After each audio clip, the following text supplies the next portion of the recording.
In this video, I'm going to be sharing why I bought Bitcoin. Before I go any further, absolutely clear, not a personal financial advisor, just a guy with a paper bag on his head who loves investing and loves thinking about the future. If you get value out of this video and you love investing, you love thinking long term in your investments, I encourage you to hit that subscribe button and follow along with my channel as it grows. Become a better investor with me and with the community here of like-minded investors. First off, I want to say, Bitcoin has no fundamental value. And by that, I'm saying it's not a farm. Most businesses, they provide some kind of fundamental value that meets a human need. And I would say a farm is one of the most fundamental values or needs that can, be met, and a value that can be brought. Unquestionably, humans, we need to eat food to live. We all enjoy food. It's like one of the most universal human traits, things we need. So a farm, in that sense, is the most fundamental value. You grow food and you eat the food. But, I also want to say Bitcoin can do something extremely well, and that is it can store value over time. And this ability to store value is in itself valuable. People value this. That makes it valuable. For anything to store value over time, these are sort of my thoughts on that. Like if you want something to store value over a long span of time, it must be rare and difficult to obtain. Usually that means there's going to be work involved in getting it. So it's rare and difficult to obtain. It's also difficult to steal, destroy, or corrupt. So it's not going to corrode. You don't have to go to great lengths to store it or keep it. To steal, destroy, corrupt. And it's also going to be liquid, and I guess sort of universally accepted. And that way, it's relatively easy to sell and convert it to another asset class. So if something can meet those three criteria, it's rare, it doesn't be destroyed easily, and people are buying into it, people trust it, and are going to sell you now and in the future, buy or sell your item and convert it to some other asset, then I think it's going to be an excellent storage of value.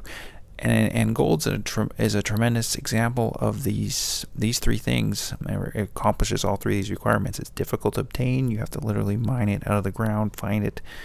For a mineral, it's difficult to steal, destroy. I mean, you can steal it, it may be the weakest, but it does not corrupt or be destroyed very easily. It doesn't rust like other metals. It's also universally accepted and admired for these qualities. And so people buy and sell gold and understand the value of gold. But arguably, Bitcoin is even better at all three of these sort of requirements than gold. There's gold you can continue to mine out of the earth, but Bitcoin, there's going to be a fixed amount of only 21 million coins. Bitcoin is also built on blockchain technology that makes it nearly impossible to corrupt this ledger that it is placed on. It's also, I would consider now it's mainstream and becoming easier and easier to buy and sell. So Bitcoin, in that sense, it has really, I think, it's hit the mainstream. And some might argue, though, Bitcoin, again, say Bitcoin isn't a good investment. It doesn't do anything. I might have even said this in the past. And, typically I would agree, and typically I would prefer to own companies that meet those fundamental human needs, as I discussed at the beginning. But I see Bitcoin as an incredible storage of value over time. This ability to store value and keep value is in itself valuable. And humans have valued this form of value storage throughout history. If you look at gold as an example, we have more gold than we practically need. There's more gold than we need for jewelry or for manufacturing different items. But people continue to mine it because people continue to value it. So people are paying for it because they value it. So people are going to continue mining it out of the earth. The value of all the gold in the world is approximately $7.5 trillion. So if you took all the gold in the world and you multiply it by the price of gold, you get about $7.5 trillion. If Bitcoin was valued in the same way, the 21 million coins, you do that math, it would have to be worth about $360,000. And the current price of Bitcoin is about $54,000, at least at the time of recording this video. I have no idea when or if Bitcoin will reach $360,000, but it seems likely it will reach or exceed that price because it fulfills those three requirements of value storage better than gold itself can. So because I would say Bitcoin can meet those three requirements, it's difficult to obtain, It doesn't be destroyed very easily, and it's universally being accepted and can be liquidly purchased or bought or sold now and in the future.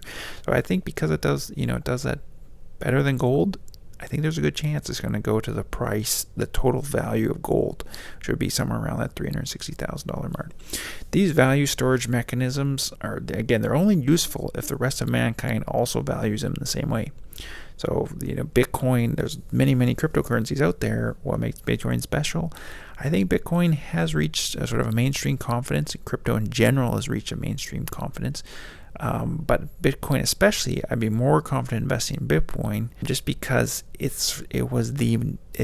would consider it the most famous cryptocurrency, the first major one, and definitely the most famous and most well known.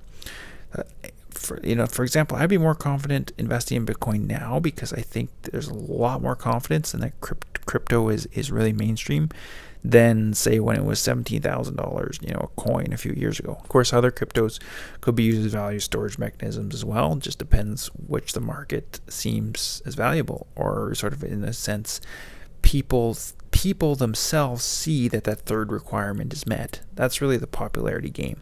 If people themselves see that this third requirement, that it's liquid and relatively easy to sell to others in other asset class, if they have any doubt that in the future their asset class is not going to work, they're not going to be able to sell it in the future, then they're not going to use it as store of value. And in a sense, it loses its value as a store of value just by this third point to load. So this is kind of this sort of, you either make it or you don't. And I think most cryptocurrencies that are out there are not going to make it because the vast majority are all going to fail, or long term are not going to be good investments. Is basically what I'm saying. They might still be around, might still be existing, but they're not going to be strong investments because that third requirement's not going to be met. But because Bitcoin is, I think, the most number one and the most well known, most famous, I see that third requirement having a big check mark. And it seems likely to me it will reach the status of gold or even surpass that. So 350, 400,000, somewhere in that range is possible. We're talking like a 7-8x from today's prices, somewhere in that. And again, I don't know if that's going to happen next month, next year, or 10 years from now. Either if it's 10 years from now, still a phenomenal investment to get an 8x over 10 years. So that's for me why I could see it rising. I've also discussed before in other videos, if you follow my channel, Dogecoin as well. It meets all three of these same requirements. Basically, it's the same properties. It's very similar properties to Bitcoin. It does have some minor deflation, but at this point in time, it also has more sort of an anti-establishment qualities, which could boost that third requirement, that liquidity requirement. It also has Elon Musk backing it and always tweeting and promoting it. So that gives it an incentive to rise. And I dipped my toes in the water of cryptocurrency with Dogecoin a few months ago, and I bought a little bit more of Dogecoin just recently. But again, these are not a huge part of my portfolio, not a major investment, but something I am buying slightly and watching.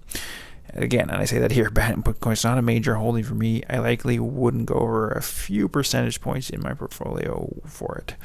And just a side note here, as a Canadian, I am buying Bitcoin, that is, in my TFSA through an ETF. I'm going to be doing another video on that just for Canadians, sharing why I'm doing that.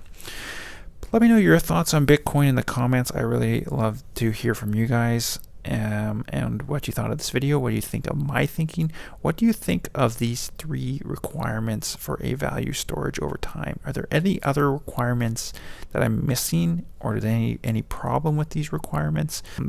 What makes an excellent store of value over time? I'd love to hear that from you guys. Anyways, though, thank you so much for watching. If you got value out of this video, I encourage you to hit that subscribe button, hit that thumbs up while you're at it. Really appreciate it. Thank you all so much for watching, and I will see you in my next video. Remember, it's in the bag.